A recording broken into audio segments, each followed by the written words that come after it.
Bonjour YouTube, j'espère que tu vas bien. Aujourd'hui, petite vidéo consacrée à Dragon Ball Super Broly que j'ai vu en avant-première il y a quelques jours au Grand Rex. Alors ne t'inquiète pas, cette vidéo ne contiendra pas de spoilers. J'ai prévu de faire une autre vidéo où je vais revenir en détail sur ce que j'ai vu et je vais également illustrer avec quelques images tirées du film. Alors pourquoi je fais deux vidéos? Parce qu'il y a de grandes chances que la seconde se fasse striker. Parce que maintenant, article 13, robot machin et tout, robot tueur et tout, robot tueur de vidéos, voilà, les vidéos qui utilisent des images copyrightées, en général, elles vivent très peu longtemps. Donc j'ai préféré séparer ces deux vidéos, pour éviter que la partie non spoiler se fasse également striker, donc voilà. Et puis deux vidéos, deux fois plus de thunes, donc deux fois plus d'impôts, la vie est belle. Voilà, on continue à réduire le déficit de la France comme on peut. Donc aujourd'hui, la vidéo sans spoil, c'est maintenant. Tu peux mettre un petit pouce bleu de soutien comme ça, t'es débarrassé. Et puis tu peux également t'abonner à la chaîne YouTube si tu es nouveau, voilà, ça mange pas de pain également.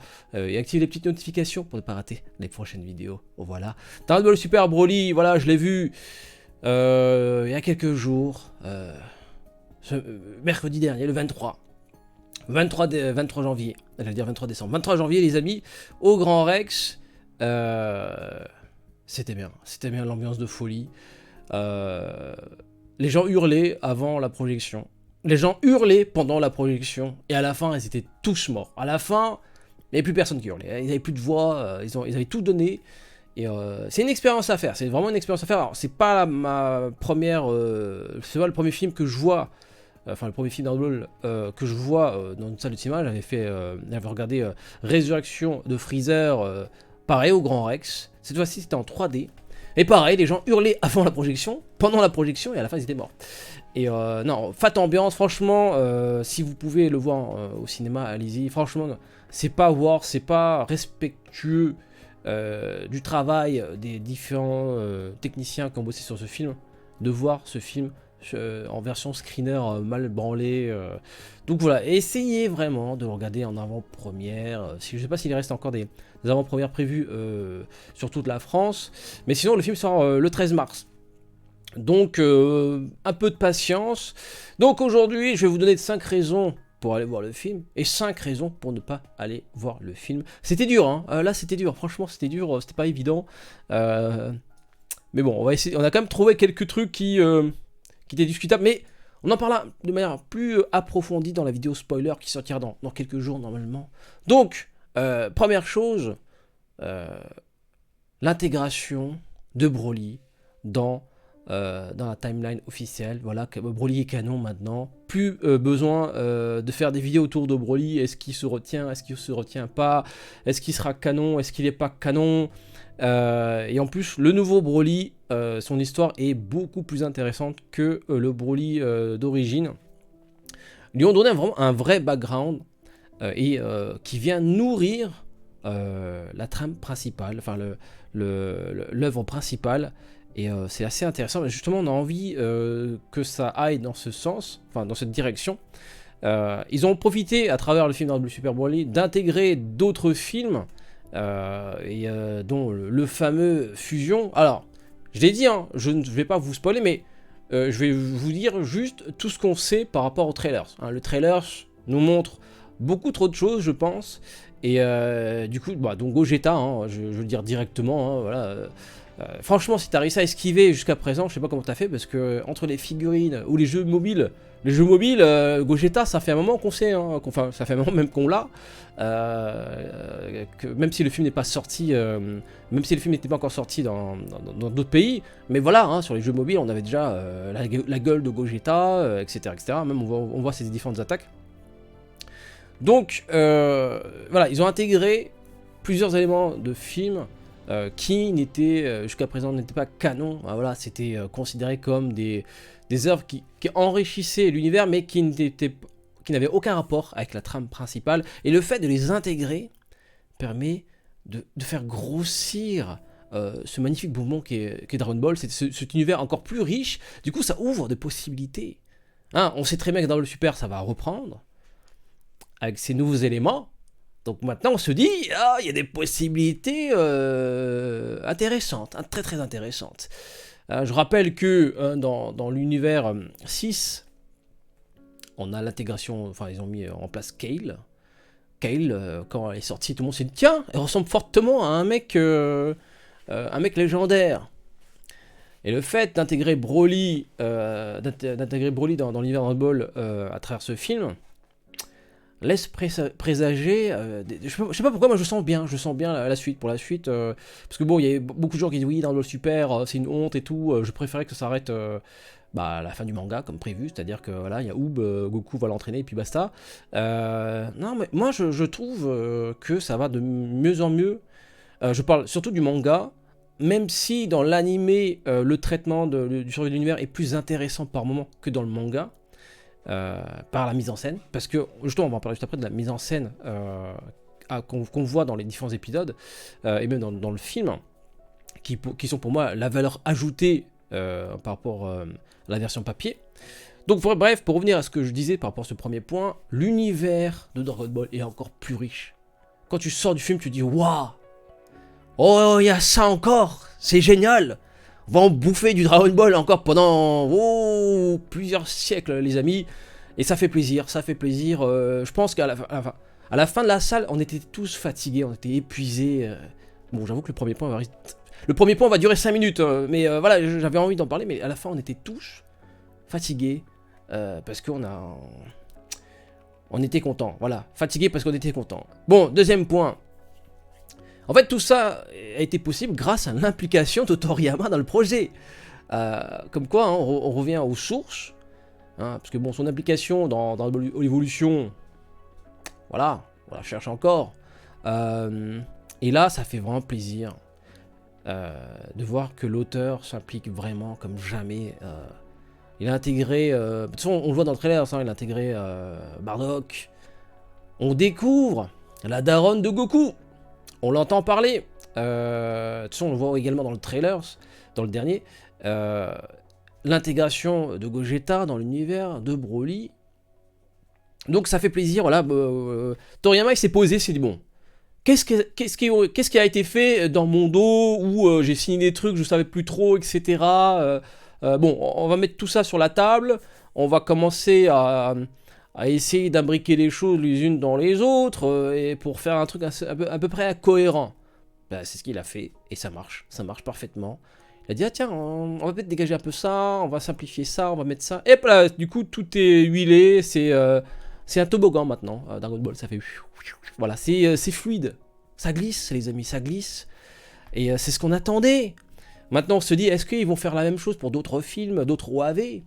Hein, il y a certains personnages toujours pas canon qui pourraient potentiellement venir s'intégrer dans la trame principale, dans l'univers principal. Alors, parlons de mise en scène, les amis. Alors là, la mise en scène, c'est quoi? C'est la variation des plans. Comment les plans sont enchaînés les uns les autres. Là, on peut dire merci aux réalisateurs. Là, enfin, avant, il y avait des réalisateurs, mais c'était plutôt quand tu voyais l'animation, tu dis bon bah c'est bien mais sans plus. Ou là ils ont réussi à varier des plans de combat pendant plus de 30 à 40 minutes. C'est assez incroyable. Donc le réalisateur c'est Tatsuya Nagamine. Bien joué à toi, hein. Je te mets un pouce bleu personnellement. Il y a des plans, tu te dis mais non, mais c'est pas possible. C'est incroyable. Ce qui est bien, c'est que en fait, comme il y a beaucoup de combats, ils ont réussi à les chorégraphier et à les faire en sorte qu'ils soient pas redondants, pardon. Et ça c'est beau. D'habitude les combats trop longs, bah ils se répètent, hein, attaque de ki, blablabla, machin et tout. Mais là, avec les changements de plan rapides, le montage, alors, je crois que le monteur, il a dû sniffer des choses pour être aussi vif. Mais non, mais c'est incroyable. L'aspect technique est assez incroyable. Enfin, l'aspect par rapport à la mise en scène et le montage est assez incroyable. Et il y a un travail sur les chorégraphies de certaines attaques. Donc ça, franchement, c'est beau à voir. C'est beau à voir. Après, on va parler des comptes. Mais c'est beau à voir. Globalement, c'est assez beau à voir. Ce que j'ai aussi beaucoup apprécié, c'est que d'habitude, tu vois, Vegeta, c'est un second... Enfin, dans les films, hein, on a l'impression que c'est un second couteau. Un couteau pour beurrer les tartines, tu vois. Je viens de te dire. Et là, non. Non, non, non, non, non. Vegeta, je trouve qu'il a été bien mis en avant. Toute la séquence qui lui est consacrée, là, tu dis waouh. Ah ouais, le charisme de Vegeta, on le sent bien. C'était beau à voir et ça tranche avec Goku. On voit qu'il se bat différemment de Goku et je trouvais ça beau. C'est le mec qui est efficace, il va à l'efficacité, alors que Goku il aime bien un peu jouer, tu vois, jauger, machin et tout. Vegeta il est non. Ah tiens, ok, Broly il fait mal, bon bah on va monter en gamme, etc. La salle était en PLS, hein, quand Vegeta a commencé à monter en puissance, la salle, et on pouvait plus. Ça fait tellement longtemps qu'on attendait ça, de voir un Vegeta mis en avant, comme ça, dans un film, parce que c'est très important dans un film, sur un grand écran. Voilà, tu vois la tête de Vegeta qui prend tout l'écran. C'était beau, le combat était vraiment épique. Tu dis, mais là, Vegeta, c'est pas la petite victime, c'est pas le couteau de beurre, tu vois, c'est pas le second, voilà. Parce que d'habitude, c'est toujours Goku, Goku, Goku, Goku. Là, j'ai pas envie de dire Goku, Goku, Goku, tu vois, je dis, bon, bah, c'est Vegeta et Goku. Là, franchement, c'est la première fois que je dis, bah, les personnages principaux du film, c'est Goku et Vegeta, Vegeta et Goku.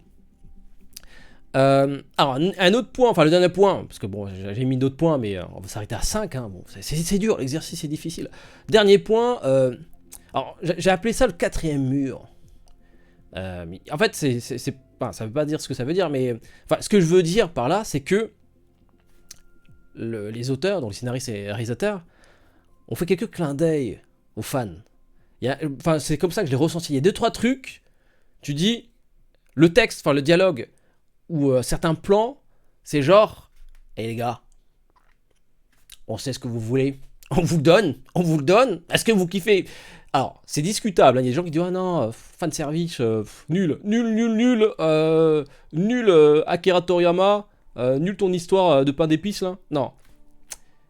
Il y a des gens qui aiment pas, mais moi j'ai kiffé. Moi j'ai kiffé le fait que ils se sont dit, bon, on va leur faire plaisir, mais on va pas faire de la merde. Voilà. Parce que c'est pas de la merde ce qu'ils ont fait. Hein. Voilà, c'est clairement. Ça se voit qu'il y a eu de l'amour. Il y a eu beaucoup d'amour dans ce film. Comme il y a eu beaucoup d'amour sur l'épisode final de Dragon Ball Super sur l'arc survie. Il y a eu beaucoup d'amour, on le ressent dans l'animation, on le ressent dans les lignes de dialogue, etc. Et comme je dis, il y a 2-3 plans, je vais pas vous spoiler, mais 2-3 plans, les lignes de dialogue qui résonnent comme s'ils étaient en face de nous. Ils ont dit, bon, hein, on sait que vous savez, mais du coup on va le dire quand même.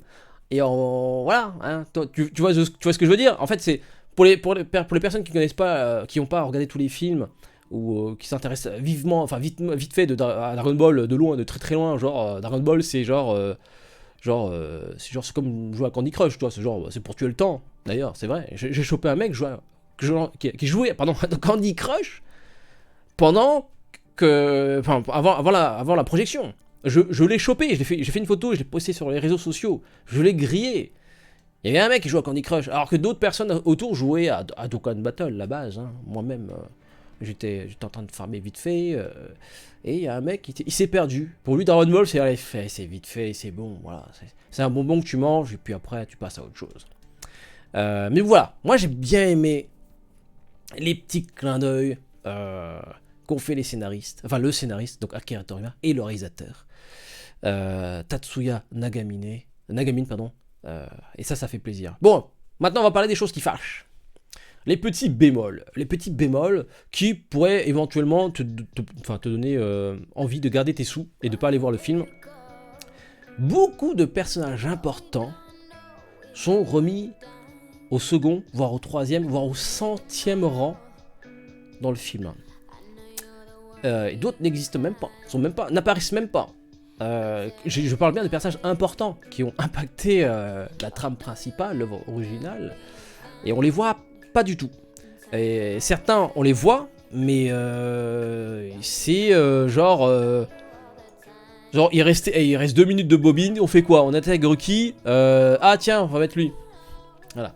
Je trouve ça un peu dommage. Bon, après, je pense qu'ils étaient limités, etc.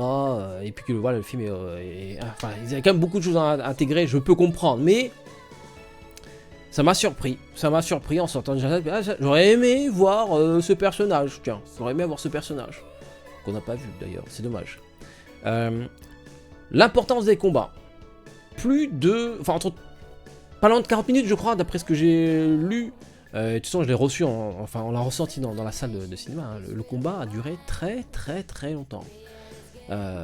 Sur 1h30 et des poussières de film, voilà, il y a quasiment presque la moitié, c'est de la bastonnade. Du coup, les gens disent, oui, pas de scénario, nul, quel est l'intérêt? Bah, Dragon Ball, ça a toujours été de la baston, hein, je sais pas, mais... et de la stratégie dans la baston. Il y a des gens qui peuvent ne pas aimer, j'avoue. Du coup, comme il y a beaucoup de combats, c'est qu'en fait, du coup, ils changent pas vraiment de décor. Le décor change, mais... Enfin, le décor change.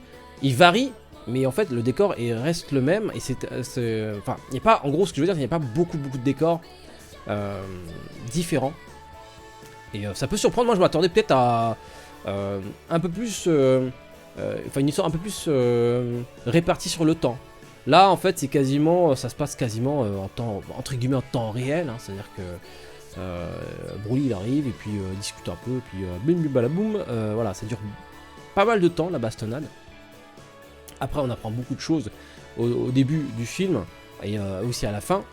Mais voilà, la partie du combat dure très... C'est surprenant, hein, je m'attendais pas à ce que les combats durent aussi longtemps. Dans Résurrection de F, ça durait pas aussi... Pardon, ça durait pas aussi longtemps. Excusez-moi. La maladie est toujours présente. Alors, un autre bémol extrêmement désagréable, la musique. La musique, les amis.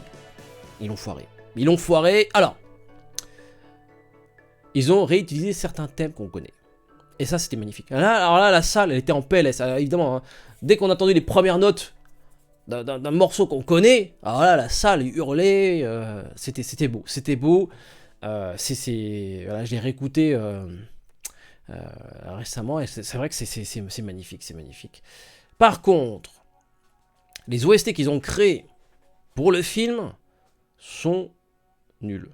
Enfin, moi, personnellement, j'ai détesté. Ça a presque fusillé le travail du scénariste et du réalisateur. Une sorte de musique qui ressemble à un mec qui commente le combat. J'ai trouvé ça nul. Mais vraiment, je veux dire, c'est ça le thème de Brolix. Mais c'est nul. Pourquoi ils ont fait ça? Ça dénote complètement avec tout ce qui a été fait jusqu'à présent. Et du coup, je me suis dit, il y a personne qui s'est dit, bon, ça colle pas vraiment des masses, là, non?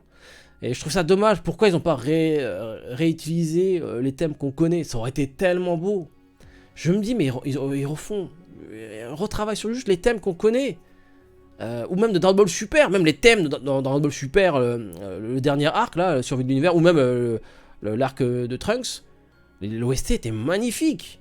Là, l'OST, je l'ai écouté, j'ai dit, mais je saigne des oreilles. Qu'est-ce donc cela? C'est horrible, j'ai envie de te dire que c'est de la merde. Il s'est passé quoi, les gars? Il s'est passé quoi? Vraiment, l'OST bon, j'écoute, je fais bon, bah c'est un peu nul quand même. Je ressens pas je sais pas. Quand je réécoute le thème Ultimate Battle de l'arc de survie, j'ai des frissons. Quand j'écoute le thème de Trunks, de Zamasu, de Rosé, voilà, j'ai des frissons.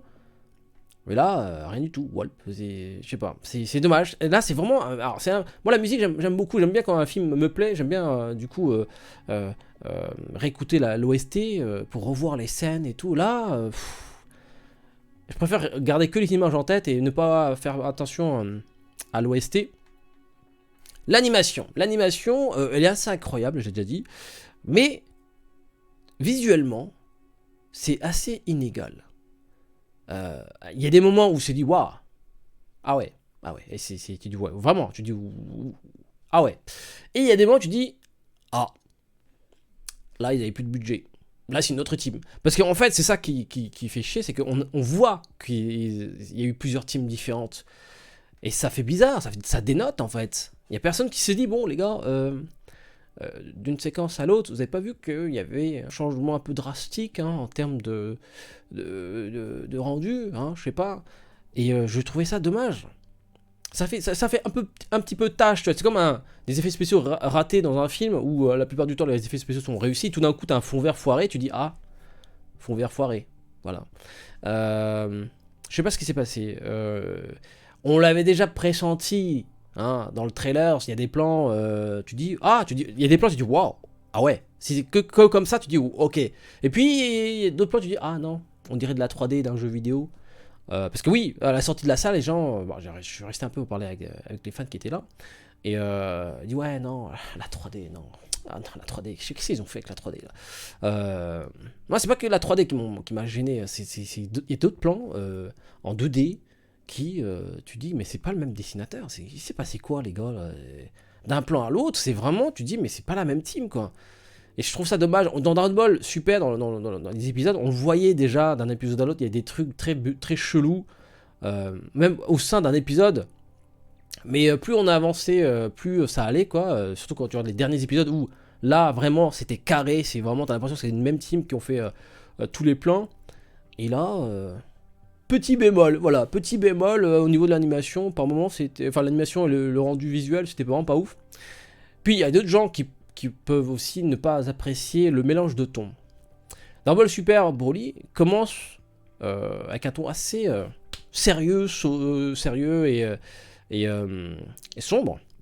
Et puis progressivement, on s'approche vers un truc un peu plus léger, etc. Alors personnellement, moi, ça m'a pas dérangé, même si j'aurais aimé qu'on reste sur un ton un peu plus sérieux. Malheureusement, le film a été calibré pour les enfants. Ça, c'est, je rebondis du coup, parce que ce point est en deux parties. L'absence de sang. Le film est très violent, enfin violent dans la bastonnade.